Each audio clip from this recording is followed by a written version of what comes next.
Olá, está no ar mais um Observatório de Mídia, que hoje vai abordar um assunto cada vez mais comum no cotidiano das pessoas, a dependência online. Tem gente que já não mais consegue sair de casa sem seu tablet, smartphone ou ficar a qualquer tempo sem dar aquela olhadinha para conferir as mensagens que vão chegando. Para falar sobre o assunto, o Observatório de Mídia recebe os professores Anderson Matos, psicólogo e mestre em psicanálise, e a professora Júlia Espejo, publicitária e mestre em letras. Eu sou Ricardo Nogueira e este é o Observatório de Mídia.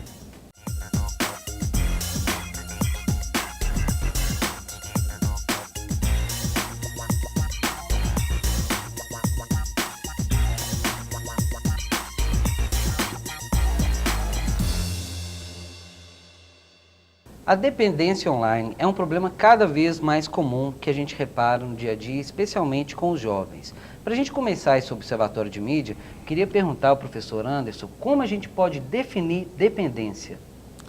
Bom, dependência é um termo que se ancora, inclusive, na nomenclatura psiquiátrica, né? Nos manuais de classificação psiquiátricos, existe uma categoria para dependências. Hoje a gente vai trabalhar em cima da questão da dependência de tecnologia, dependência de mecanismos e aparelhos de comunicação, não é?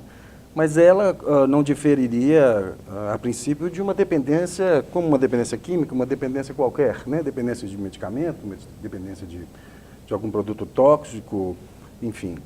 Na verdade, dependência seria, sinteticamente, a perda de autonomia de alguém em relação a algum produto ou algum uso, não é?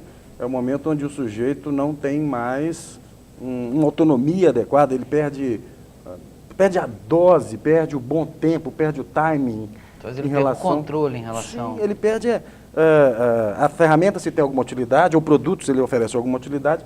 Quando se ocorre uma dependência, a gente vai assistir o excesso. Na dependência química, a gente fala assim que é quando o remédio se torna veneno. Sim. Não é? Nesse sentido, é um problema, na verdade, pensar em dependência, qualquer que seja a situação de tecnologia ou de produtos, né, de elementos químicos, porque na contemporaneidade, por exemplo, a gente assiste uma prevalência muito grande desses produtos de tecnologia na vida das pessoas. A rotina doméstica, você encontra hoje na cena das famílias, cada membro da família com seu aparelho de tecnologia. Tem um no laptop, outro no iPod, outro no computador, enfim, né? Há alguns anos, quando a TV surge, a cena era a família em frente à TV, nós temos cenas hoje muito peculiares, que é a família toda distribuída, cada qual num espaço, né, da casa, e dessa maneira cada um utilizando de uma ferramenta de tecnologia. Se por um lado haveria a possibilidade de aproximar as pessoas, por outro produz afastamentos gigantescos. Ótimo. Júlia, dentro desse contexto que a gente percebe cada vez mais presente no dia a dia, a gente percebe que especialmente jovens e adolescentes não conseguem mais, talvez, interpretar o mundo ou ter a sua total noção de mundo sem a sua digitalização, ou sem alguma plataforma, e os próprios relacionamentos começam a ser feitos dessa forma. Como que você percebe esse problema, na verdade, que as pessoas elas conseguem somente ter contato com outras, né, com um meio de tecnologia para ter essa dependência e essa relação?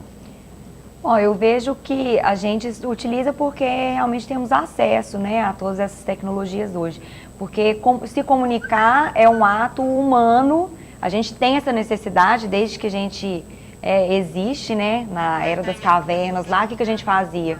A gente desenhava, né, nas pedras, criavam já os signos, então isso já é do ser humano mesmo. O que tem acontecido, na verdade, é que está ficando cada vez mais forte, assim, o que a gente já, Marshall McLuhan falava, né, há, sei lá, 30 anos, 40 anos atrás, de que os meios de comunicação acabam se tornando extensões de nós mesmos, né?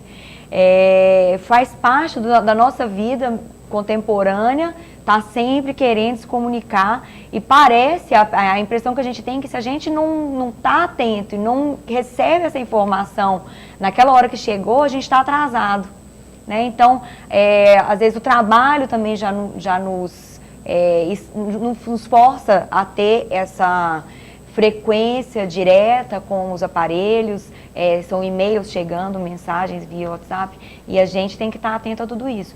E os jovens, vivem esse fascínio, né, da comunicação mais dinâmica, de interatividade, onde a gente pode colocar as nossas opiniões, mas aí a gente percebe também que muitos estão perdendo um pouco o controle da situação, né? A liberdade de expressão, em certos momentos, está sendo um pouco confundida, né, e incitando outras coisas que não seja tão saudável, vamos dizer assim. Ótimo. A nossa equipe da TV Pitágoras gravou uma reportagem aqui na Faculdade Pitágoras com os alunos para ver como eles enxergam, né, essa relação de dependência de tecnologia. Queria convidá-los para assistir, para depois a gente comentar. Vamos assistir? Vamos lá. Modo on ativado 24 horas. Praticamente o dia inteiro. Não largo pra nada. O dia todo. Apesar de ter notebook disponível, ou às vezes tablet, a gente sempre usa o celular, não tem como.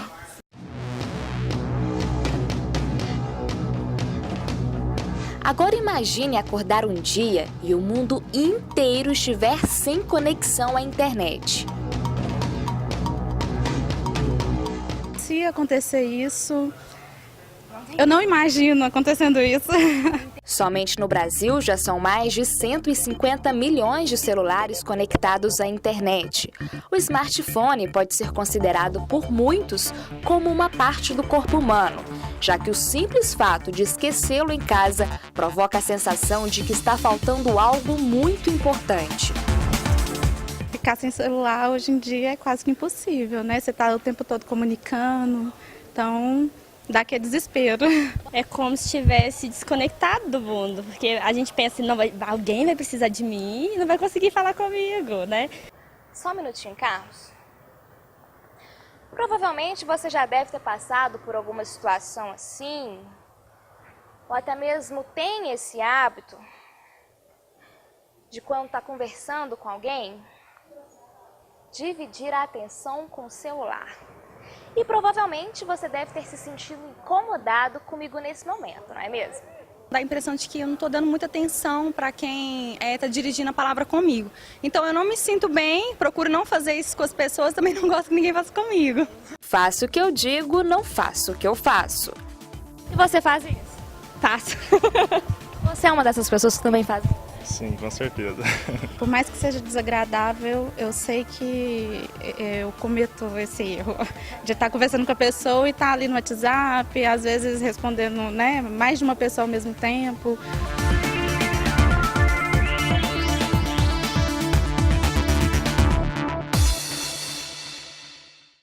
Bom, como visto na reportagem, os próprios jovens, né, percebem que existe essa dependência, se incomodam, mas é cada vez mais comum essa situação de ter duas pessoas conversando e a outra pensa que está prestando atenção, quando na verdade está abaixada, curvada, de olho no seu smartphone. Até que ponto isso pode, Anderson, ser considerado normal, principalmente de agora para frente, né, e talvez a gente tenha que se adaptar a essa situação que não vai voltar atrás, ou isso de fato tende a ser prejudicial para o relacionamento das pessoas, para a saúde mesmo das pessoas? Assim como a professora disse, né, a gente acaba sentindo uma certa necessidade de se atualizar constantemente. O mundo em que vivemos hoje é um mundo que é impossível pensar em alguém que viva alheio à tecnologia. Isso parece para nós uma espécie de alienígena, não é? Mas é muito importante a gente detectar também o ponto onde haja liberdade do sujeito em relação a isso, né? É que ele possa, de fato, saber usar a tecnologia e não simplesmente se tornar um veículo dela, um objeto dela que perde a dimensão da utilidade, ele que utiliza de uma coisa e parece que a coisa que passa a se utilizar dele, né? Alguns apelos da contemporaneidade reforçam fortemente essa situação. Nós vivemos naquilo que se chama hoje a sociedade do espetáculo, não é? Então, uma ferramenta como, por exemplo, o Facebook, onde as pessoas podem postar a sua rotina, podem comentar o que fazem, onde vão, com quem estão, é uma ferramenta, de fato, impressionante. Se há 20 anos, 15 anos, alguém dissesse que um dia haveria uma tecnologia e ferramentas na qual as pessoas iriam relatar pormenorizadamente todos os detalhes da sua rotina. O que comeram, aonde estão, com quem. E não apenas o que comeram, como mostram a foto daquilo que foi comido, né? E relatam se estão solteiras, se estão casadas, se têm prova, se estão deprimidas, se estão angustiadas, se estão melancólicas, se estão felizes. Uma ferramenta incrível, na verdade, uma espécie de Big Brother da contemporaneidade, onde nós mesmos oferecemos o material, o nosso material, a nossa privacidade e intimidade, para expiação alheia. E, muito curiosamente, as pessoas esperam sempre um retorno disso. Se alguém posta uma foto lá e não recebe nenhum like, aqui para ele é uma espécie de desprestígio, porque afinal de contas, afinal ninguém me vê, ninguém me nota. Sim. Então, nesse sentido, esse apelo da sociedade do espetáculo reforça muito isso. Temos que conseguir sentir uma liberdade em relação a essas coisas, como uma propaganda recente de automóvel mostra, um sujeito sai nu e pega o carro assim, e na hora que está dentro do carro, não acusa o carro não acusa que o telefone dele estava plugado, né?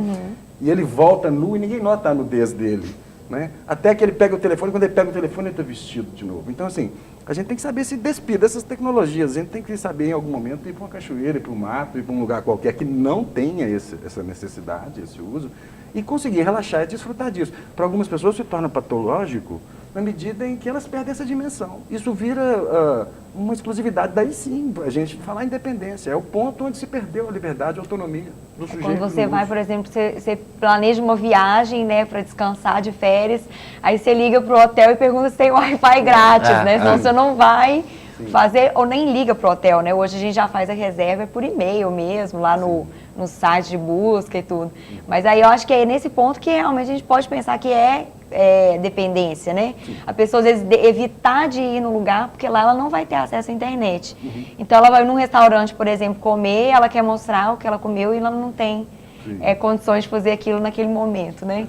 É muito engraçado isso, porque se a gente for pensar, há poucos anos atrás a gente não tinha esse costume. E hoje todo mundo tem essa necessidade, né, de mostrar o que está fazendo, lugares que frequenta. Eu acho que por um lado é muito saudável, mas quando realmente a gente perde a mão, aí a coisa muda de figura, né?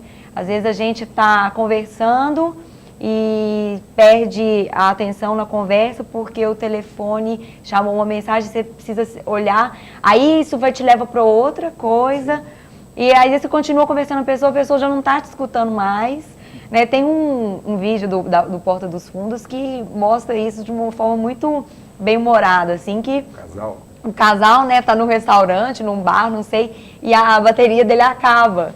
Né? E aí ele começa assim, o filho vem, ele assusta, falando, mas já tá desse tamanho. Ele já não sabe. Esse é meu, não é? Ele já tá totalmente alienado da vida real dele, porque ele já tá imerso ali, né? Naquela hiperrealidade ali.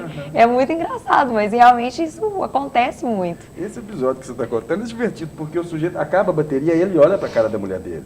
Ele conversa com ela, olha, e comenta alguns assuntos ali que dizem respeito ao ambiente, à situação. Surge a criança e ele pergunta para a mulher assim, quem que é esse menino? Ela fala, é o seu filho. Ele falou assim, mas quando foi isso? E ela diz, quando a bateria acabou da última vez. É bem isso mesmo, né?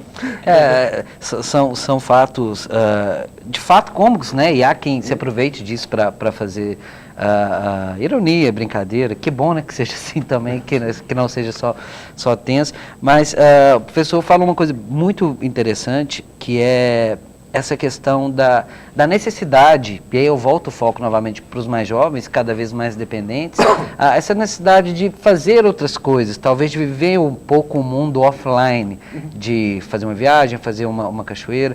A gente percebe também claramente quando há eventos, shows, por exemplo, alguns shows transmitidos e as pessoas deixam de aproveitar o momento ou de curtir o que está acontecendo ali ao vivo e quando mostra as imagens está aquele mar de celulares gravando, fotografando. Então há até mesmo essa discussão, né? Será que vale tanto a pena utilizar a tecnologia para registrar esse momento e deixar de aproveitar, deixar de curtir, sendo que todos nós sabemos da importância que esse relacionamento, né, no mundo real, talvez, é importante para o crescimento, para o desenvolvimento, para a formação mesmo do caráter e da cultura das pessoas. Como que vocês veem esse fenômeno, né, que as pessoas estão deixando, ou mesmo numa viagem, né, de repente a pessoa deixa de curtir o destino para a preocupação é justamente em tirar fotos, em postar no Facebook e mostrar que esteve lá, mesmo que ela não aproveitou nada, porque ficou o tempo todo preocupada em utilizar a tecnologia. Não, eu vejo, assim, essa espetacularização mesmo que a gente vive, né, de bons anos aí já é comum, a gente já se adaptou a isso. Não que eu veja com maus olhos, assim, a pessoa querer registrar tudo. Eu acho que não é que isso é um defeito, um erro. Eu acho que ela pode deixar de ser bom, né, começa a ser prejudicial, se você evita ir a lugares ou a fazer viagens, porque ela não vai te trazer esse benefício de poder registrar e compartilhar naquele momento. Ou você fica bravo, né? Você tipo vai para um lugar, tá numa cidade diferente. Aí você tá num museu, por exemplo, a bateria do celular acaba, aí você fica, né, bravo, pé da vida lá porque acabou. Aí eu já acho meio exagero. Agora, se você tá lá, eu acho que a pessoa... A curtição, ela vai variar muito. Então, não tem como falar, você não curtiu que você ficou só lá, agarrado no telefone. Talvez tenha curtido e tenha essa necessidade, assim, de mostrar, ou tenha necessidade para si mesmo, de guardar aquilo como lembrança, para querer mostrar para outras pessoas. Antigamente, os pais contavam as histórias pra gente. Quando eu fui no show, eu lembro meu pai contando na década de 80, quando ele foi no show do Queen. Ele não tem uma foto, ele não tem nada, mas ele relata, né, perfeitamente, que foi o primeiro show que ele foi com a minha mãe e tudo. Hoje a gente consegue, né? Olha, o primeiro show que eu fui com meu marido, eu posso lançar pra minha filha, foi esse. Talvez ilustre e deixe até a história mais rica, talvez. Eu acho que é esse ponto, assim, se a pessoa começa a evitar, deixar de fazer as coisas porque não tem o aparelho para registrar, aí já é um problema, né? Sem dúvida. Me parece que você toca na tênue linha delicada de uma questão para agora e para o porvir, né, em relação à realidade e o nosso manejo com a realidade. Né? O chão é duro, a realidade ocorre no chão duro. A realidade impõe a nós uma série de limitações, restrições, abstenções, coisas que você não pode fazer, não deve, enfim. Existe uma série de coisas que são obstadas a nós pela realidade. Quando a gente convive com a realidade virtual, o universo ganha um outro contorno, né? Você está falando, você estava, né, ao tocar na questão, você localizou sobre, poxa, mas até que ponto o sujeito está numa cena, está num lugar, e se ocupa mais em divulgar aquilo, demonstrar aquilo, e até que ponto ele está ali de fato, ou ele é meramente ele está fazendo ecoar a presença dele, sem estar sentindo nem o que está acontecendo ali, porque a preocupação dele é mais mostrar onde está do que de fato está naquele lugar. Isso tem alguns problemas aí, assim, tem coisas complexas. Hoje em dia, os jovens, os adolescentes, e às vezes na universidade tem pessoas muito jovens, né? Eles se utilizam da tecnologia de uma maneira muito intensa. E em alguns casos, principalmente jogos, eventualmente o adolescente gasta uma carga de tempo com aquilo ali que chega a ser assustador. E, de fato, ainda que seja um jogo interativo, por exemplo, com coleguinhas que jogam também, que eventualmente eu flagro essas cenas, né? Os adolescentes estão interagindo, eles conversam, etc. Tal, mas de uma forma totalmente virtual, assim. Isso vira um problema, por exemplo, na medida em que um adolescente não quiser mais sair de casa, vai para um outro espaço, para um outro lugar, porque, afinal de contas, ele não vai poder desfrutar daquela tecnologia naquele outro espaço.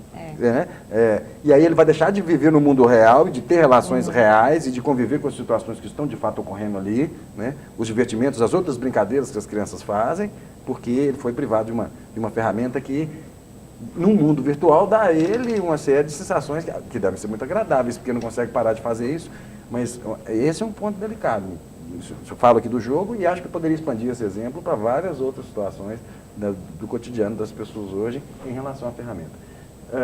Os produtos, as tecnologias, me parece que foram descobertas com a finalidade de melhorar nossas vidas. A expectativa, pelo menos, é essa, não é? A gente espera viver melhor com os produtos e com as tecnologias. Muitos de nós se perdem nisso, né?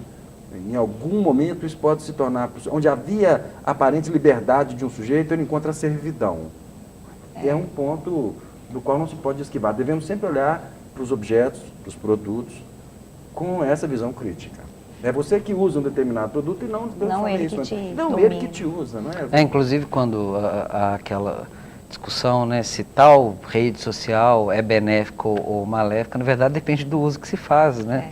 Eu acho que o outro grande problema também, aí que também já está mais na sua área, é quando a pessoa ela quer mostrar uma vida que na verdade não é a verdadeira, né, a vida dela real, né? Quando ela quer mostrar algo que ela não tem ou que ela quer, né, transparecer ser uma pessoa que ela não é.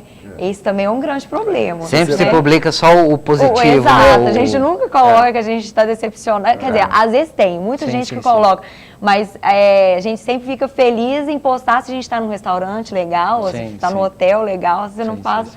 Os perrengues da vida a gente fala pouco sobre eles. A sociedade do espetáculo é a sociedade do funk e ostentação. O fundo musical da sociedade do espetáculo, talvez, eu possa até questionar o gosto aí, enfim, mas numa caricatura, né? O funk e ostentação parece que é um pouco da melodia de fundo aí da música ambiente, que disso, né? Mostra, exponha, demonstre. É como se todos nós, naquele momento, fôssemos extremamente bem-sucedidos. Né? E é o que se espera de nós, né? Nós, produto de uma cultura, de uma sociedade, dentro dos mecanismos sociais, de controle social, de produção e por aí afora, sentimos-nos fortemente compelidos a isso. E somos bem-sucedidos dentro de regras que foram criadas por nós mesmos, né? Porque para um a gente pode se sentir bem-sucedido, sendo que a gente não tem o que o outro tem. Mas, ao mesmo tempo, a sociedade nos impõe ter aquilo, não, se você viver uma vida dessa forma, aí sim você pode dizer que você é bem-sucedido. E às vezes você está feliz com aquilo que você tem, né? E aí você quer colocar na rede social tudo uma verdade que não é aquela que vai te agradar, mas vai agradar é o outro. Não sei se todo mundo que está bem-sucedido está feliz. Às vezes a gente vai buscar lazer, vai buscar felicidade, digamos assim. E estamos aqui brincando com as tecnologias, falando delas, e de um adolescente que fica privado disso numa situação eventual. Se você for para um lugar muito simples, um vilarejo, um povoado, esses lugares de cachoeira, esses lugares onde as pessoas têm uma vida diferente, você encontrará ali pessoas que têm uma vida muito boa e vivem muito bem e sentem que têm qualidade de vida. Eu não sei se elas ficam muito preocupadas em relação a esse sucesso ou toda essa ditadura do você deve ser bem-sucedido, mostra isso a todos, afinal, o que você vai fazer com esse sucesso? Apenas ser bem-sucedido? Né? Essa ditadura, nesses lugares a gente não vê isso. E, pelo contrário, vê pessoas vivendo tão bem, tão felizes, tão... Nós não vamos viver sem tecnologia, não existirá esse mundo. Isso não existe. A menos que o cataclisma e a gente comece do zero. Tem que começar do zero de novo. Mas, então isso é irreversível. Não há como pensar disso, o mundo sem isso.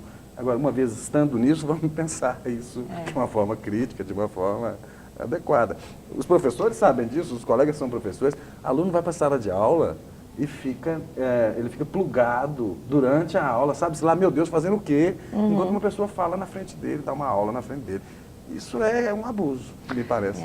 De fato, o tema, ele desperta, né? Um tema muito bom que a gente poderia ficar bastante tempo. A gente continua, tem muito assunto ainda para a gente falar dentro disso. O próprio pau de selfie, né? Que foi o hit aí do início desse ano e várias outras coisas que entram muito nessa questão do narcisismo. A gente então vai fazer um breve intervalo para a gente continuar com o Observatório de Mídia. O Observatório de Mídia volta daqui a pouco.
Estamos de volta com o Observatório de Mídia, hoje debatendo sobre a dependência virtual, a dependência online. Para discutir sobre o assunto, a gente recebe o professor e psicólogo Anderson Matos, que é mestre em psicanálise, e a professora e publicitária Júlia Espejo, que é mestre em letras. Bom, no primeiro bloco a gente discutiu bastante sobre alguns efeitos, né, no comportamento das pessoas, dessa que a gente poderia chamar de dependência da tecnologia, e recentemente, eu acredito que entre o final de 2014 e o início de 2015, a gente teve talvez um grande número de pessoas que começaram a utilizar o acessório popularmente conhecido como pau de selfie, para fazer, né, registrar suas fotos, e isso acabou mostrando talvez um lado, dentro daquilo que a gente falava, da necessidade de se mostrar, não sei se narcisismo, não sei se a gente pode encaixar dessa forma, mas que mostra justamente essa dependência, ou seja, a gente vai criar novamente uma nova tecnologia, que não deixa de ser uma tecnologia, para suprir uma necessidade que a própria tecnologia criou aí para as pessoas. O que vocês acham aí desse acessório incomum que passa a dominar aí as pessoas? Pau de selfie é quase uma caricatura, né? Tem no Face, alguém postou lá o Freud falando, fale mais sobre esse pau de selfie, como se fosse uma coisa ao mesmo tempo autoerótica e narcisista, né? Você estica aquela vara fálica e se fotografa em 1000 ângulos possíveis e fotografa todo mundo. De fato, tem a ver com mais curioso nas tecnologias é isso. Na verdade, elas passam a exigir cada vez um plus, algo mais. Isso é um detalhe interessante. A gente, às vezes, não percebe ele com clareza. Mas, muitas vezes, a tecnologia exige de nós, aquele que a consome, sempre algo mais para que ele a consuma na sua plenitude, né? Por exemplo, o sinal da TV 3D acaba virando uma necessidade. Assim, as coisas são... A própria conexão à internet, né? Se a gente fica um dia sem ou uma hora sem, parece que, né, que o mundo vai acabar, que você não dá conta de fazer mais nada. Mas realmente para muita coisa, a gente fica sem, né? É muito complicado ficar. A gente depende do sinal para um monte de coisas, para organizar a aula, para mandar e-mails, então realmente é um transtorno quando fica sem, né? É curioso que...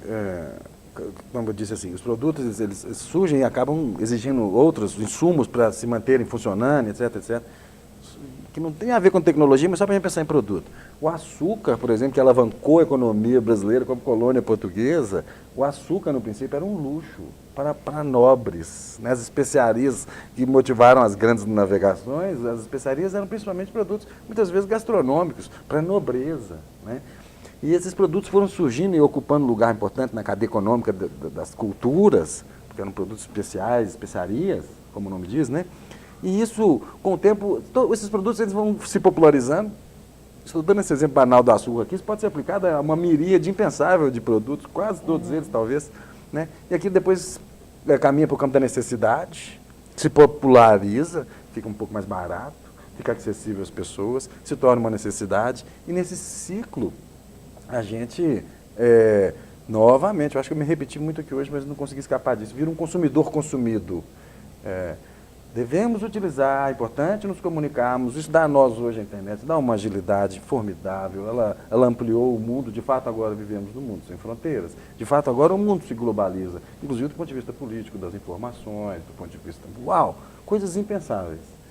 Mas ainda assim, há sempre um olhar crítico, que me parece, que deve ser lançado na nossa forma de usar as coisas. Podemos, fortuitamente, levar uma vida inteira para simplesmente consumir coisas sem nunca sermos felizes, em momento algum. Meramente consumidores. E aí leva a gente a realmente...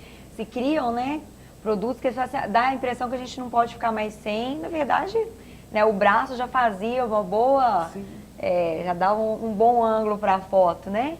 Mas assim, eu não vou teorizar academicamente sobre pau de selfie, não. Porque mas eu gostaria até de defender a utilidade.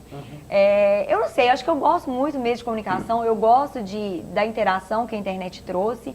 E eu vejo esse recurso, eu sou uma pessoa assim, eu sou mais tímida. Eu vou falar meu lado pessoal. Sim. Então, assim, quando eu vou viajar, às vezes eu quero tirar uma foto, tá só eu e meu marido, por exemplo, eu quero tirar uma foto com ele.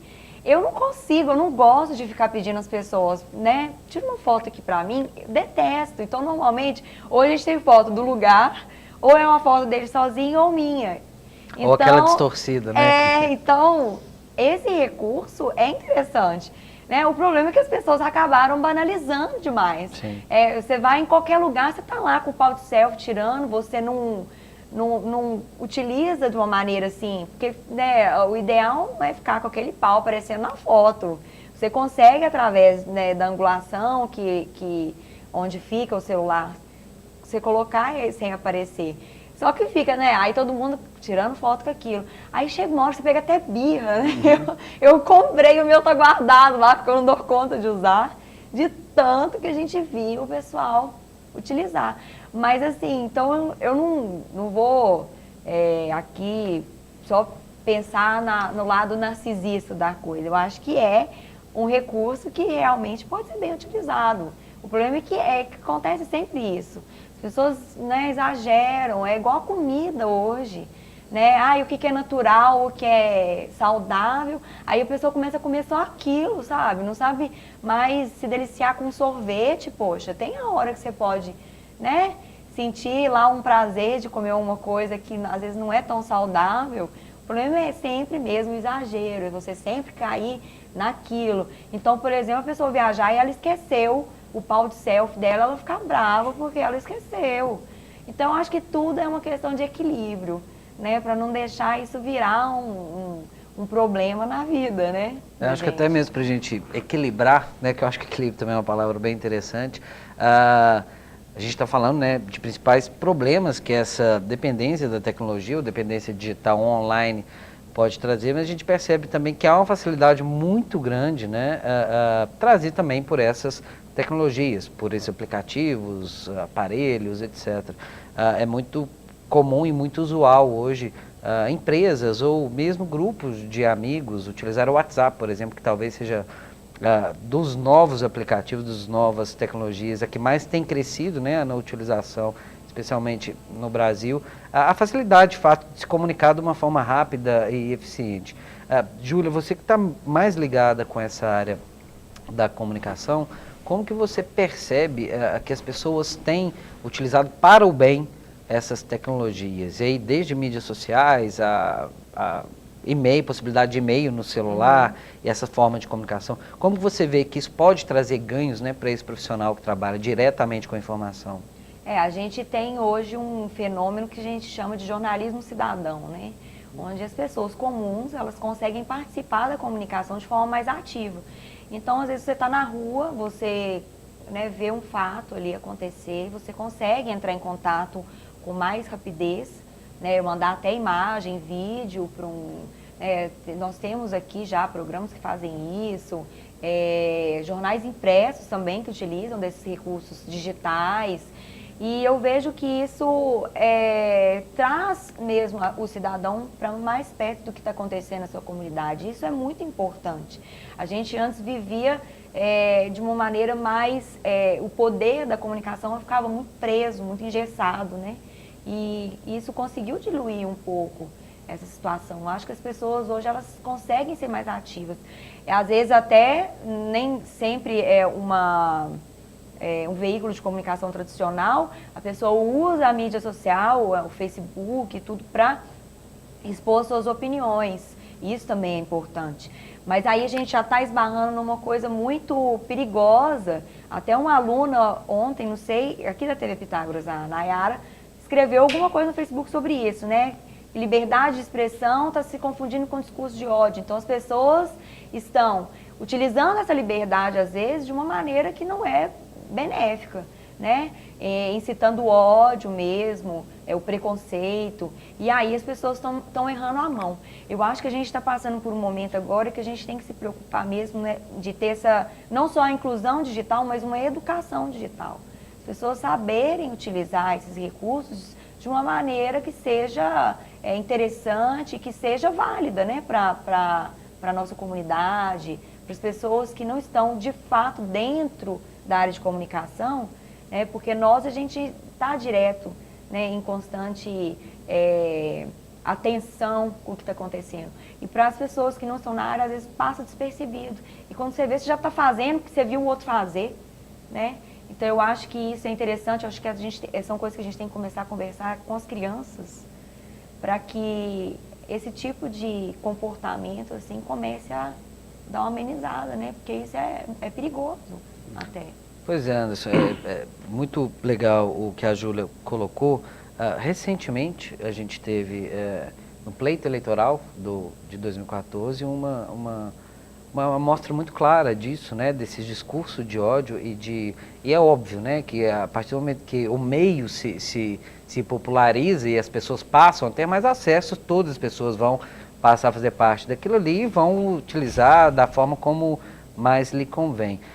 Você acredita que esse comportamento, porque existem algumas discussões de que é fácil ser, desculpa a palavra não tão adequada, mas é fácil ser macho, é fácil ser forte, é fácil ser o mais perfeito possível, né, no mundo digital, porque a realidade ali, como já colocado, né, por você, é diferente. Mas você acredita que esses discursos de ódio e preconceito e tudo mais que a gente percebe que existem nas mídias sociais, ele já está vindo para o mundo real, apesar de que ele já existe no mundo real, sim, mas ele tende a aumentar? Como que você vê essa relação, dessa transição, né, do que se discute, do que se problematiza no ambiente virtual e qual o impacto disso, né, no dia a dia assim, das pessoas, no mundo real, no mundo offline?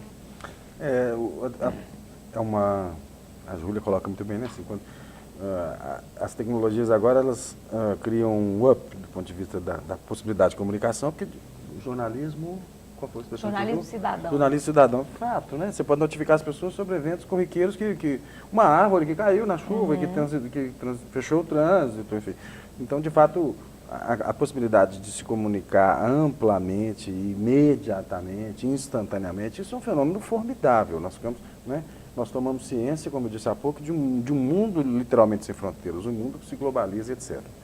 Mas é fato também que nessa cena atual, né, algo da vida pública ganha contornos, os afetos surgem, os afetos em relação a um posicionamento político, os afetos em relação a manifestações ideológicas específicas, X ou Y, que tendem a reforçar uma posição, um comportamento de um grupo, etc. Se há uma maturidade por isso, talvez a necessidade de fato as pessoas aprenderem a usar, terem uma educação para a tecnologia, e porque isso teria que ser uma educação para a tolerância, na verdade, porque afinal de contas esse cenário ele permite tudo. Sim. As pessoas podem expor-se ali, sustentar abertamente suas posições. E esse fenômeno que você utilizou para ilustrar, Ricardo, ele gerou muitas inimizades, né? Ele gerou muitos rompimentos, por exemplo, porque na medida que alguém sustentava uma determinada posição, e o futuro não será diferente, o breve futuro, inclusive, ele está produzindo vários rompimentos nesse sentido, nas relações das pessoas, por discordância ideológica da posição do outro. Se isso se limita a apenas romper uma relação na internet, se isso limita apenas a deixar de ser amigo de alguém, está ótimo. Assim. Há uma tolerância nesse mundo virtual aí que é positiva. Agora, isso não pode virar, por exemplo, e essa ferramenta tem esse potencial, me parece, o lugar onde se deflagram batalhas, né, o lugar para o chamamento para batalhas, e aqui não batalhas meramente ideológicas ou intelectuais ou de ideias, mas batalhas no campo da vida real, né, onde pode eventualmente, isso pode incitar o recrudescimento de posições, o ódio, a violência, a vingança, enfim, sentimentos que são complicados de se lidar no âmbito social com eles, né? A ferramenta tem que ter essa... Quem se utiliza da ferramenta deve ter essa noção. Não sei se essa ferramenta vai controlar isso, né? Mas são questões para o futuro aí, importantes, me parece. Ótimo. O tema é muito bom, mas infelizmente o nosso tempo realmente está chegando ao final. Só para a gente terminar mesmo, talvez então o equilíbrio seja a palavra-chave para lidar com essa tecnologia? Sem dúvida, equilíbrio. Acho que para qualquer coisa Não na é? nossa vida. Não aí. viveremos sem isso, É. saibamos utilizarmos disso de uma maneira adequada. Com certeza. Eu acho que é benéfico para muita coisa, então acho que não é motivo para alarde. A gente tem que saber mesmo, né, utilizar essas ferramentas da melhor maneira possível. Acho que com educação, com respeito à opinião do outro, com respeito ao horário do outro também, porque tem muita gente que acaba mandando mensagem em horas da noite, da madrugada, assim, de assuntos profissionais, que se é um amigo que te manda, então vai. Mas assuntos profissionais, então acho que tudo tem a sua dosagem certa, assim, para não criar mesmo, porque acaba que a gente às vezes se torna dependente porque a gente não quis, mas porque a gente acha que o outro, tipo assim, se você não ficar atento, você corre riscos, né? E então eu acho que é por aí, assim, a gente sempre tentar manter o equilíbrio e saber utilizar de forma educada mesmo. Ótimo. Júlia, muito obrigado. Anderson, muito obrigado pela presença. Acho que o debate foi bem produtivo. Daria para a gente fazer mais uns 3 programas, né, sobre esse tema, mas fica aí a dica para a gente numa próxima continuar a debater isso. Muito obrigado. O Observatório de Mídia de hoje fica por aqui. Convidamos para assistir nas próximas edições. Obrigado, um abraço, até lá.